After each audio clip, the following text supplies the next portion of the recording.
قبل ما أختم الحلقة أريد أقول لكم أنه راح أفتح ملف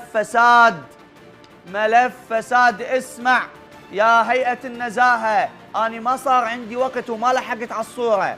راح أفتح ملف فساد حسين طالب مدير عام توزيع المنتجات النفطية، وراح أكشف لكم عدد محطات التعبئة الوقود، يعني البنزين خانات اللي سواها وأسسها وهسه دا يشتغلن باسم باسم حسين طالب عبود، وسجلها باسماء اولاد اقاربه، وراح نكشف لكم بالاسماء واحد واحد وكم بنزين خانه عنده ومنين جاب البنزين خانات وشون اله والاولاد اخته والاولاد قرايبه البنزين خانات. اولاد قرايبه شلون يشترون بنزين خانات؟ منين لهم فلوس؟ البنزين خانه بيش؟ القاع بيش؟ كل